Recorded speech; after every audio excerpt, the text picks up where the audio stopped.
Assalamualaikum warahmatullahi wabarakatuh.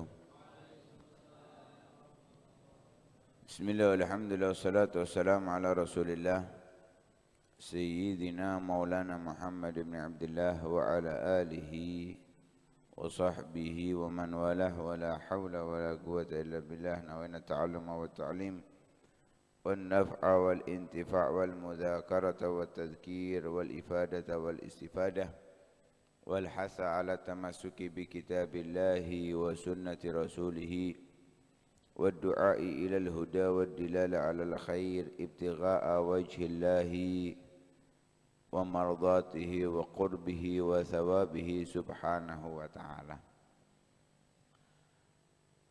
Allah subhanahu wa ta'ala berfirman dalam hadisul qudsi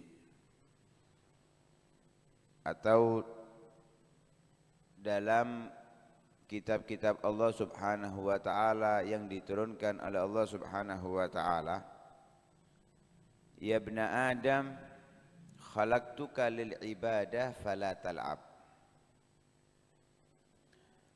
Wahai manusia, aku ciptakan kamu untuk beribadah.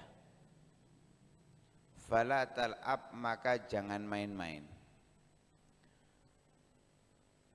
Dalam ayat Al-Quran Allah juga menjelaskan, bahkan dalam ayat tersebut Allah menunjukkan bahwa ibadah adalah satu-satunya tujuan Allah menciptakan hambanya, tujuan Allah menciptakan jin dan manusia.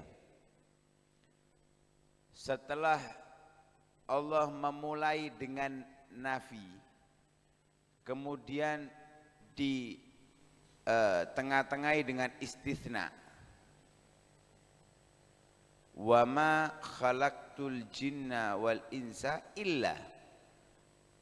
Kalau ada kalimat seperti itu menandakan bahwa itu adalah kalimat itsbat, ketetapan, kemantapan dalam firman-Nya.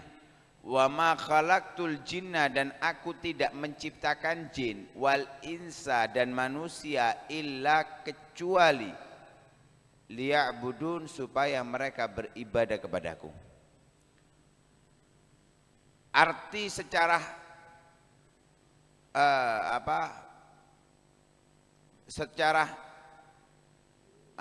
lebih mengenahnya, aku hanya menciptakan jin dan manusia untuk beribadah. Jadi setelah dihilangkan nafi dan istisnanya, artinya menjadi hasr. Aku hanya menciptakan jin dan manusia supaya mereka beribadah. Maka dari itu ibadah kepada Allah subhanahu wa ta'ala adalah inti dari hidupnya kita di atas dunia. Sering kita diingatkan dari pernyataan para ulama yang mereka menyatakan dunia ka mahilil magar wa inna mahi lil mamar. Dunia itu hanya untuk tempat lewat, bukan tempat untuk kita tinggal. Lah karena kita hanya sekedar lewat, perintah Allah subhanahu wa ta'ala di dalamnya hanya beribadah, maka tidak boleh kita santai-santai, tidak boleh kita main-main, apalagi tidak mengetahui cara ibadahnya. Ini sangat bahaya. Dalam ayat yang lain Allah subhanahu wa ta'ala mengingatkan dalam Mirdul Latif itu biasanya dibaca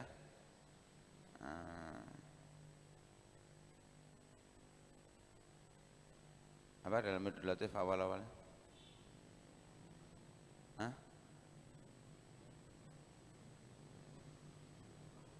Afa hasibtum annama khalaqnakum abathan wa annakum ilaina la turja'un.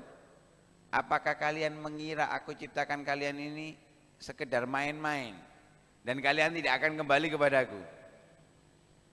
Lihat, Allah sudah menegaskan, apakah kalian mengira aku ciptakan kalian ini untuk main-main? Karena itu ibadah kepada Allah adalah prioritas utama kita diciptakan.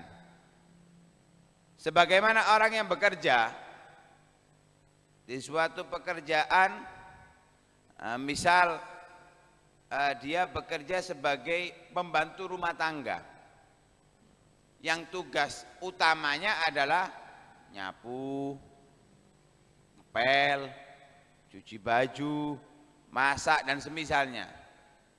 Main HP. Apa yang akan dilakukan oleh majikannya? Ya diusir, ya dipecat. Begitu juga tugas-tugas yang lain. Ketika tugas prioritasnya kok dilalaikan, ya otomatis dia akan mendapatkan hukuman, dia akan dikeluarkan. Atau dia menjalankan tugas prioritasnya, namun saat menjalankannya gak sesuai. Nyapu tapi bukan tambah bersih, tambah kotor. Ngepel gak pakai sabun atau pewanginya sehingga amis. Ya majikannya ngamuk. Kora-kora gelas kopi masih ada ledeknya. Masa nggak sempurna, ya diberi teguran oleh majikannya. Begitu juga kita sebagai hamba Allah Subhanahu wa ta'ala, kita diperintahkan ibadah. Prioritas utama kita adalah beribadah kepada Allah Subhanahu wa ta'ala. Maka jangan tinggalkan ibadah kepada Allah Subhanahu wa ta'ala. Bukan berarti kita nggak boleh istirahat, enggak, istirahat. Tapi bagaimana caranya istirahat kita bernilai ibadah. Kita nggak boleh makan, tapi makan kita bagaimana caranya bernilai ibadah. Semua itu diatur oleh syariat agama Allah Subhanahu wa ta'ala yang diajarkan oleh Nabi besar Muhammad sallallahu alaihi wasallam. Lah saat menjalankan ibadah, caranya yang sesuai dengan ajaran Nabi. Kalau enggak, ya dapat hukuman kita dari Allah Subhanahu wa ta'ala, dapat musibah dari Allah Subhanahu wa ta'ala. Karena itu khalaqtuka lil ibadah fala tal'ab. Aku ciptakan kamu untuk beribadah kepada Allah Subhanahu kepadaku, maka jangan main-main. Ibadah dalam banyak waktu kita dan jalankan ibadah sesuai ajaran Nabi Muhammad sallallahu alaihi wa alihi wasallam. Wa takaffaltu laka birizqik fala tad'ab. Aku sudah menjamin rizkimu.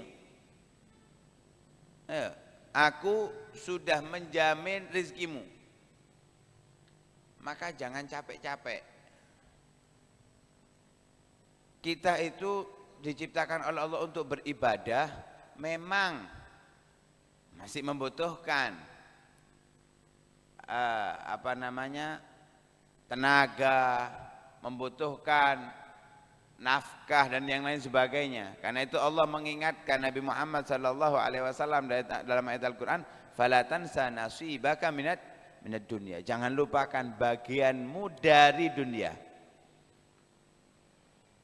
Kita butuh untuk mencari dunia yang membantu ibadah kita. Nah, di antara contoh yang diajarkan oleh Allah Subhanahu wa ta'ala melalui Nabi Muhammad sallallahu alaihi wasallam, orang yang haji. Bagi siapa itu orang haji? Wajib. Bagi yang mampu. Siapa orang yang mampu itu? Yang memiliki harta yang lebih daripada yang bisa dinafkahkan untuk orang yang ditinggal. Lebih dia memiliki kelebihan harta daripada nafkah orang yang ditinggal, yang mana harta itu cukup untuk perjalanan pulang pergi dan kebutuhan selama di sana. Dan ini gambaran bahwa kita masih butuh pekerjaan untuk menghasilkan harta dan lain-lain sebagainya, butuh. Tapi ingat, Allah mengingatkan Nabi Muhammad itu minad dunya, nasibaka minad dunya. Jangan lupakan bagianmu dari dunia, bukan bagianmu dunia, enggak. Bagian duniamu enggak, bagian dari duniamu. Artinya ambil sedikit, ambil sebutuhnya, ambil sewajarnya. Dan saat mencarinya, gak usah ngoyo, gak usah capek-capek kita, gak usah banting tulang sampai remek kabeh, dibanting-banting tulangnya. Ayo, gak perlu, sewajarnya aja cari pekerjaan. Dan kalaupun kita kerja, jangan nyari pekerjaan, jangan nyari uang. Bukan itu tujuan kerja. Tujuan kerja adalah mencari rizki Allah subhanahu wa ta'ala. Loh, apa bedanya rizki ambil duit? Lo beda. Uang itu bagian dari rizki. Uang bagian daripada rizki. Tapi kalau kita mencari rizkinya Allah subhanahu wa ta'ala, belum tentu kita dikasih uang oleh Allah. Belum tentu kita dikasih pekerjaan. Terkadang kita diberikan hadiah dari orang, bukan dari pekerjaan kita. Bukan dari pekerjaan kita. Kita diberi oleh Allah subhanahu wa ta'ala rizki, kesehatan. Punya pekerjaan sakit, bisa kerja. Nah, turu.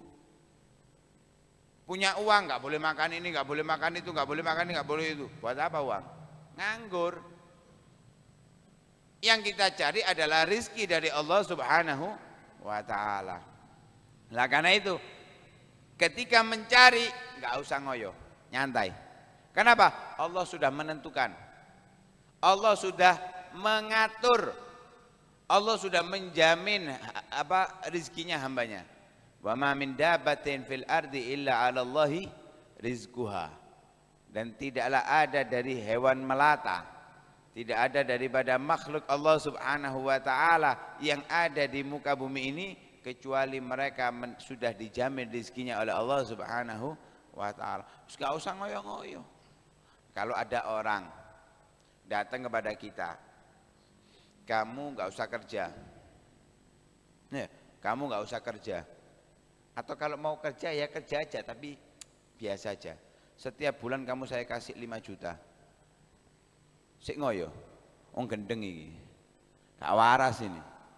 Sudah dapat jaminan 5 juta setiap bulan, masih bekerja. Gak perlu, buat apa? Setiap bulan sudah dapat 5 juta. Sudah pasti dapat 5 juta setiap bulan. Berarti gaya apa mana kerja? Ya wis, paling gaya seneng-senengan lah kerjanya, gak apa-apa, sekedarnya. Wajar, ini orang cerdas. Lah kalau ada orang yang mau menjamin seperti itu, kita bisa percaya, kita bisa nyantai. Bagaimana kalau yang menjamin adalah yang memberi rizki? Orang itu yang menjamin 5 juta, belum tentu rizkinya bisa awet. Ya. Berapa banyak orang yang aslinya miliarder, bukan bulanan, bukan tahunan, harian goleng habis. Utangnya yang miliarder akhirnya. Bukan sedikit hal yang seperti itu. Ketika orang yang manusia biasa yang menjamin, percaya, apalagi kalau Allah subhanahu wa ta'ala yang menjamin, yang gak mungkin bisa miskin. Zat yang selalu kaya, yang jaminannya gak mungkin putus. Terus Allah menjamin kita. Karena itu Imam Abdullah bin Alul Haddad mengatakan, hammuk waqtimamuk waihak ma yufid. Sumpek yang kita rasakan ketika kita nggak punya uang, ya, resah, gundah ketika kita sempit rizkinya, percuma, nggak ada faedahnya. Kenapa? Allah yang sudah mengatur. Kalau memang kita akan mendapatkan, nggak mungkin ada yang bisa menghalangi. Kalau memang bukan milik kita, walaupun secara zahir terlihat seperti akan menjadi milik kita, gak akan sampai kepada walladzi li ghairik la yasil ilaik walladzi gusim lak hasilun ladaik. Kalau sudah itu milik orang lain, usaha apapun yang kita usahakan, ya, misal gambaran yang enak, ada tanah dijual murah, ya, 20 juta misalkan, lebarnya 100 meter persegi di kota. Iki khoyal iki ya. Gampang-gampangan ini. Yang jual teman dekat kita, yang punya teman dekat kita. Gambaran dohirnya, lek aku sing maju kena aku. Ya, wah kita sudah, bayangan kita sudah kena aku. Wah seuntung gede gitu, dol M ini nilai ini. Tengah kota di jalan raya 100 meter persegi harganya 20 juta. Wis khoyal wis. Engko dol tutuk mari payu tuku wis khoyal wis. Kalau itu bukan takdir milik kita, sekalipun itu teman kita, usaha kita luar biasa untuk mendapatkannya, gak kena. Kalau itu sudah takdirnya milik orang lain, punya orang lain. Tapi walaupun kita santai, gak ngoyo, kalau itu takdirnya milik kita, akan kembali kepada kita. Dan itu sudah sering diceritakan tentang dua orang yang berdebat antara tawakal dan ikhtiar. Yang satu mengatakan tawakal boleh tapi harus ikhtiar. Yang satu mengatakan nggak perlu ikhtiar, sudah Allah itu menentukan rezeki, kita tawakal aja kepada Allah, duduk berzikir kepada Allah Subhanahu wa taala. Akhirnya yang satu ikhtiar ini bekerja dapat rezeki. Karena pekerjaannya dapat rezeki. Ini yang tawakal nggak keluar rumah, masih berzikir aja nggak dapat apa-apa. Nggak dapat apa-apa. Tak tunjukno kamu. Kalau orang berikhtiar dapat ini. Kamu nggak berikhtiar nggak dapat. Mau makan delok sakno gak tega ya. Dilihat nggak tega sakno nih rek. Diparuh dikasih. Dijawab sama yang tadi berzikir hanya bertawakal. Aku gak nanti itu. Lihat. Ini gambaran rezeki Allah Subhanahu wa taala. Sama-sama benarnya yang dilakukan dua orang itu. Tapi gambaran, lihat, walaupun di rumah dapat makan. Walaupun di rumah dapat makan. Rezeki dari Allah Subhanahu wa taala. Walladzi gusimla, kalau sudah dibagi untuk kamu, tidak akan kepada siapapun selainmu. Pasti akan datang kepada kamu. Nah, karena itu mencari rezeki boleh, tapi jangan terlalu ngoyo banting tulang, waktu banyak digunakan untuk mencari rezeki. Makanya itu bukan ngelarang kerja di pabrik, tapi wis entek 8 jam kena pabrik iku sing enggak 12 jam, sing 12 jam entek maneh wis.